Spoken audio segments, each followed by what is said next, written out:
Good morning students.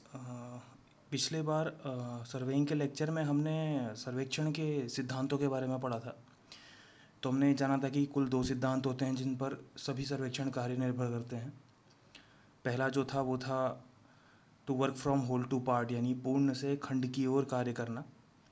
ऐसा इसी के लिए किया जाता है ताकि त्रुटियाँ मल्टीप्लाई ना हों, त्रुटियाँ मिनिमम रहें। ठीक है। दूसरा जो था वो था कि किसी भी एक नए स्टेशन बिंदु की स्थिति निर्धारित करने के लिए हमें न्यूनतम दो आधार बिंदुओं के सापेक्ष मापन करना जरूरी है। ठीक है, जिसे इंग्लिश में हम कहते हैं to determine the relative position of a new station और a point with respect to two reference stations. ठीक है, तो कम से कम मिनिमम दो रेफरेंस स्टेशन होने चाहिए किसी भी पॉइंट की लोकेशन को एक्यूरेटली डिटरमाइन करने के लिए। ठीक है, उम्मीद करता हूँ आपको ये दो बातें अच्छी तरह समझ आ गई होंगी। तो आज हम जो हैं सर्वेइंग के बेसिक जो टास्क होते हैं उनसे शुरुआत करेंगे। तो आज जो हम हैं पढ़ने वाले हैं लीनियर मेजरमेंट के बारे में। लीनियर मेजरमेंट, जिसे हम रैखिक मापन भी कहते हैं। रैखिक मापन, आपने अपनी लाइफ में कई बार लीनियर मेजरमेंट किए होंगे।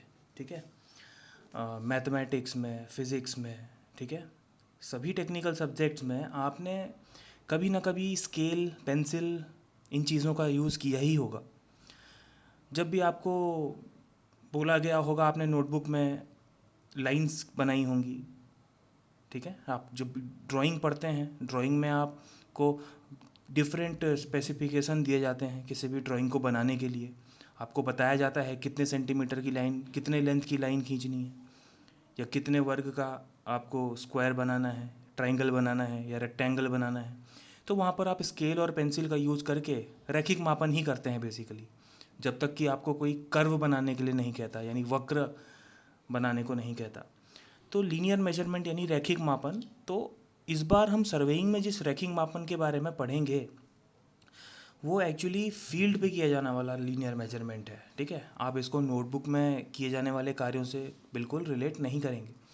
तो सर्वेक्षण के सिद्धांतों के आधार पर हम लीनियर मेजरमेंट करना सीखेंगे, लेकिन लीनियर मेजरमेंट की टेक्निक्स जानने से पहले हमें उन सभी उपकरणों के बारे में यानी इंस्ट्रूमेंट्स के बारे में पता होना चाहिए जिनकी हेल्प से हम लीनियर मेजरमेंट के वर्क करते हैं।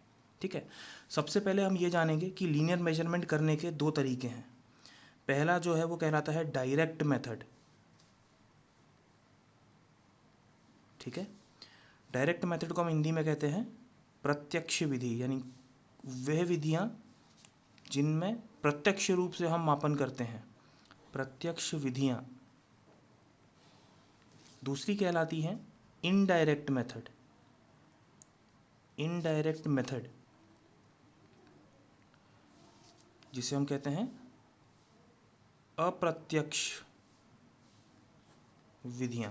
ठीक है, अब आज के इस लेक्चर में जो हमारा ऑब्जेक्टिव है वो ये डायरेक्ट और इनडायरेक्ट मेथड्स जानना है। ठीक है, हम ये जानेंगे कि हम डायरेक्ट विधियों में यानी डायरेक्ट मेथड्स में, प्रत्यक्ष विधियों में किन उपकरणों का प्रयोग करते हैं एवं अप्रत्यक्ष विधियों में किन उपकरणों का प्रयोग किया जाता है। ठीक है, तो शुरू करते हैं डायरेक्ट मेथड में। देखिए, डायरेक्ट मेथड का जो मतलब है, प्रत्यक्ष विधि जो है हमारी, उसमें हम क्या करते हैं, कुछ उपकरणों की सहायता से स्वयं फील्ड में जाकर के उस कार्य को, उस मापन के कार्य को हम करते हैं। मान लीजिए आपके पास दो स्टेशंस ऐसे दिए गए हैं फील्ड पे जिनके बीच की दूरी आपको ज्ञात करनी है। ठीक है, पॉइंट ए और पॉइंट बी दो स्टेशंस हैं जिनके बीच की डिस्टेंस आपको निकालने के लिए कहा गया। ठीक है, आपको वो पता नहीं, तो हम क्या करते हैं, कुछ सिंपल उपकरण होते हैं हमारे पास। ठीक है, जैसे कि आपने सुना होगा जरीब होती है, चेन होती है, फीता होता है, टेप। ठीक है ना, नॉर्मली आपने फीता ही देखा होगा। नॉर्मल जब आप मेज़रमेंट करते हैं तो आप फीते से करते हैं। लेकिन हम क्या है, थोड़ा सा हिस्टोरिकल पार्ट लेकर चलते हैं। हम शुरुआत से देखेंगे कि जब फीता या जरीब नहीं हुआ करते थे, है ना, तो हम किस तरह जो है इन मेजरमेंट्स को करते थे। तो शुरुआत जो है वो होती है कदम, आप जो है कदम नाप करके उस कार्य को करते थे पुराने ज़माने में। ठीक है, तो हम क्या करते हैं, कदम गिनकर, यानी काउंटिंग ऑफ स्टेप्स, हिंदी में कहेंगे कदम गिनकर मापन करते थे पुराने ज़माने में। ठीक है, अब देखिए ये कार्य आज भी आप कर सकते हैं, लेकिन इसमें प्रॉब्लम क्या है कि कदम गिनकर जब आप मापन करते हैं, दूरी ज्ञात करते हैं, तो एक बहुत ही अप्रॉक्सीमेट डिस्टेंस होती है। ठीक है ना, एक तरह से आप ये मान के चलिए कि आप कल्पना ही कर रहे हैं। हम ये मानते हैं पुराने ज़माने से कि एक एवरेज ह्यूमन बीइंग के, एक एवरेज इंसान का जो एक चाल, एक कदम की जो माप होती है वो लगभग जो है 75 सेंटीमीटर की होती है। ठीक है ना, यानी एक एवरेज इंसान जब एक कदम लेता है तो लगभग 75 सेंटीमीटर की दूरी तय करता है। तो इसी तरह आपने जितने भी कदम लिए हैं उन कदमों को गिनकर आप इजीली जो है एक अनुमान लगा सकते हैं स्टेशन ए और स्टेशन बी के बीच की दूरी का। तो पुराने ज़माने में यही किया जाता था देखिए, लेकिन आज के टाइम पे इसका यूज़ इसके लिए नहीं होता क्योंकि इसमें बहुत ज़्यादा त्रुटियाँ होती हैं, बहुत ज़्यादा एरर्स होते हैं। ठीक है, तो इसको आप लिख लेंगे अपनी लैंग्वेज में कि पुराने ज़माने में कदम गिनकर दूरी का एक अनुमान लगाया जाता था, पर इस विधि का प्रयोग करना इसके लिए सही नहीं है क्योंकि इसमें अधिक त्रुटियाँ होती हैं। इंग्लिश वाले ऐसे लिख लेंगे, in olden times the people use to calculate the distance between stations by counting steps, but this method is not used due to larger errors। ठीक है ना, तो इस तरह से आप लिख लेंगे। अच्छा, कदम गिनने के बाद जब हम अगली बात करें तो हमारे पास एक कदम मापी यंत्र होता है जिसे हम कहते हैं पैसोमीटर। पैसोमीटर, इसे हम कहते हैं कदम मापी यंत्र। ठीक है, तो जैसे जैसे टेक्निकल डेवलपमेंट होते रहे हमने अपने लिए उपकरण इजाद किए। ठीक है, तो नेक्स्ट जो स्टेप था, हमने पैसोमीटर का इजाद किया। पैसोमीटर क्या होता है, ये एक ऐसी मशीन है जिसे हम अपने साथ लेकर चलते हैं। ठीक है, वो हमारे कदमों को ऑटोमेटिकली काउंट कर लेती है। ठीक है, कि हम कितने कदम चले हैं, तो आपको गिनती रखने की, याद रखने की ज़रूरत नहीं होती। सीधा सीधा आप कदम, आपके जो कदम हैं वो गिन लेगी ये मशीन, और ऑटोमेटिकली आपको जो है डिस्टेंस का एक अजम्पशन दे देती है। ठीक है, एक अनुमान आपको दूरी का पता चल जाता है। तो कदम गिनने के कंपैरिजन में पैसोमीटर से ज्ञात की हुई दूरी थोड़ी ज़्यादा एक्यूरेट होगी, थोड़ी ज़्यादा परिशुद्ध होगी, लेकिन पैसोमीटर में भी जो है आपको दूरी का सटीक अनुमान लगाना काफ़ी मुश्किल हो जाता है। ठीक है, तो इसको आप कैसे लिखेंगे, ये घड़ीनुमा आकार का एक यंत्र है जिसे सर्वेक्षक अपने साथ लेकर चलता है। यह यंत्र सर्वेक्षक की कदमों को काउंट कर लेता है, कदमों को गिन लेता है। ठीक है ना, और स्वतः दूरी का एक अनुमान दे देता है। ठीक है, इंग्लिश वाले कैसे लिखेंगे, इट इज़ एन इंस्ट्रूमेंट, या इसको ऐसे लिख सकते हैं, it is a watch like instrument which is carried by the surveyor while traversing the distance from point A to point B. The instrument is responsible for counting of the steps of the surveyor and automatically gives an idea of the distance between the stations। ठीक है, ठीक है। पैसोमीटर के बाद अगला जो उपकरण हम पढ़ रहे हैं वो है पेडोमीटर। ठीक है, पेडोमीटर को हिंदी में ध्यान रखें पेडोमीटर ही कहते हैं।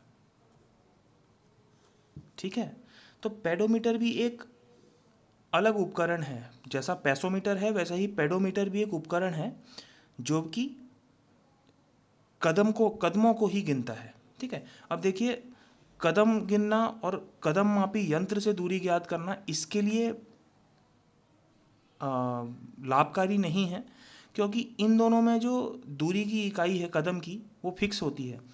ये मान लीजिए आप चल करके, स्वयं चल करके दूरी ज्ञात कर रहे हैं, तो हो सकता है कि आपके जो कदमों के बीच की दूरी हो वो डिफरेंट हो, आपके पैरों की लंबाई पर निर्भर करता है, ठीक है। उसी तरह पैसोमीटर भी आप अपने साथ लेके चलते हो, लेकिन पैसोमीटर क्या करता है, वो आपके कदम ही गिनता है, ठीक है। और एट लास्ट अपने कदम की औसत दूरी से गुणा करके यानी मल्टीप्लाई करके आप जो है डिस्टेंस को यहाँ पर डिटरमाइन करते हो। अब पेडोमीटर किस तरह खास है, पेडोमीटर में आपका कद चाहे कितना ही हो, आपके पैर चाहे कितने ही लंबे या कितने छोटे हों, आप अपने कदम की माप जो है इस उपकरण में फीड कर सकते हैं, ठीक है ना। पेडोमीटर वाले उपकरण में आप अपने कदम की माप लेकर के इसमें फीड कर सकते हैं, इसमें सेव कर सकते हैं, ठीक है।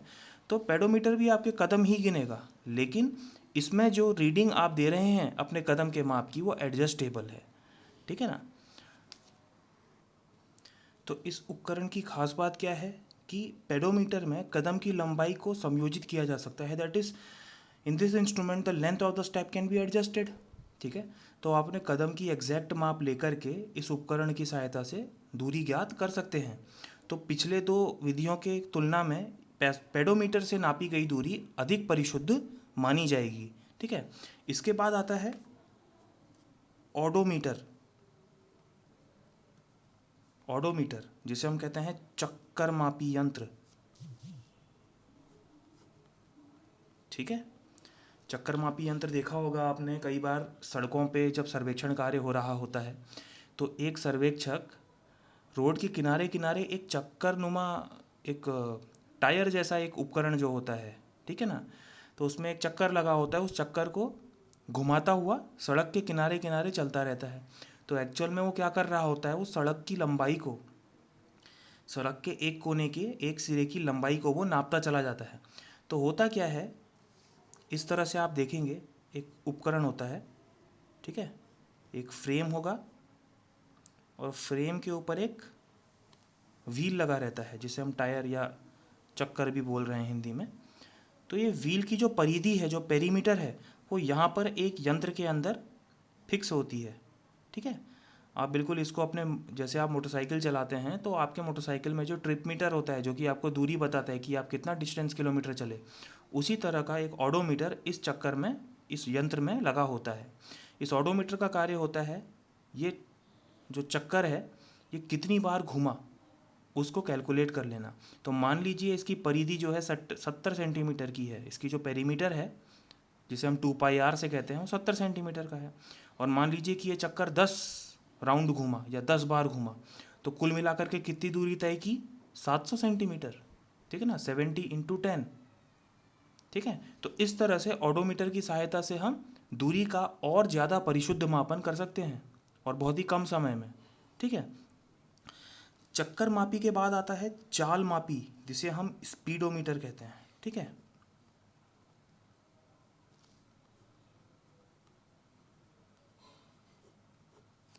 चाल मापी यंत्र, ठीक है, दिखने में ये बिल्कुल चक्कर मापी यंत्र जैसा होता है, ठीक है। और चाल मापी में क्या, चाल मापी का जो साधारण उदाहरण है वो आप देखते होंगे कि आपके पास जितने वाहन हैं, स्कूटर, मोटरसाइकिल, कार इत्यादि, उसमें स्पीडोमीटर लगा होता है। तो स्पीडोमीटर को देख करके भी हम दूरी का एक अनुमान लगा सकते हैं या दूरी की गणना कर सकते हैं। स्पीडोमीटर का यूज़ खास तौर पे तब किया जाता है जब दो स्टेशन जिनके बीच आपको दूरी तय करनी हो, जैसे ए और बी, इनके बीच की दूरी बहुत ज़्यादा अधिक हो, ठीक है ना। तो बहुत ज़्यादा अधिक दूरी के स्थिति में हम स्पीडोमीटर का प्रयोग करते हैं, ठीक है। ऑडोमीटर जो चक्कर मापी है, इसका प्रयोग जो है ज़्यादा से ज़्यादा 1500 से 2000 मीटर तक की दूरी आप इससे नापोगे, क्योंकि एक लिमिट होती है, क्योंकि सर्वेक्षक को ऑडोमीटर खुद लेके चलना होता है, तो इस वजह से जो है वो ज़्यादा दूर नहीं चल सकता, ठीक है। लेकिन स्पीडोमीटर में क्या है, बहुत दूर स्थित बिंदुओं को के बीच की दूरी को अगर तय करना है, हमें निकालना है, तो हम जो है एक वाहन के स्पीडोमीटर के यंत्र की सहायता से भी दूरी को ज्ञात कर सकते हैं, ठीक है। ठीक, तो स्पीडोमीटर की खास बात क्या है, इसमें चक्कर मापी यानी ऑडोमीटर की तरह कोई चक्कर नहीं लगा रहता, यानी कोई व्हील नहीं होता है। इसमें उपकरण की सहायता से जो है दूरी का सीधा कैलकुलेशन यानी सीधी गणना कर ली जाती है। इसमें कोई इस तरह का प्रिंसिपल, हाँ हो सकता है कि आपका स्पीडोमीटर जो है आपके ऑडोमीटर के सिद्धांत पर चलता हो, ठीक है। स्पीडोमीटर के देखिए कई प्रकार होते हैं, कई वेरिएंट हैं इसके, ठीक है ना। स्पीडोमीटर बहुत अलग अलग टाइप्स के आ गए हैं आज के टाइम पे, लेकिन जो सबसे पुराना स्पीडोमीटर है हम उसकी बात कर रहे हैं। वह स्पीडोमीटर एक तरह से ऑडोमीटर के सिद्धांत पर ही कार्य करता है, लेकिन एक वाहन में लगा होता है, जिससे कि हम बहुत दूर स्थित दो बिंदुओं के बीच की दूरी को बहुत कम समय में डिटरमाइन कर सकते हैं, ठीक है ना। तो ये चाल मापी यंत्र है स्पीडोमीटर। इसके बाद जो हम देखते हैं, जो हमारा रिसेंट है, वो है चेन और टेप, यानी जरीब या फिर फीते। तो ये वो सबसे एक्यूरेट यानी सबसे परिशुद्ध विधि है जिसकी सहायता से हम, प्रत्यक्ष विधि है जिसकी सहायता से हम दूरी की गणना करते हैं, ठीक है। तो चेन आपको पता ही होगा, आप इसमें लिखेंगे इस विधि में जरीब अथवा फीते की सहायता से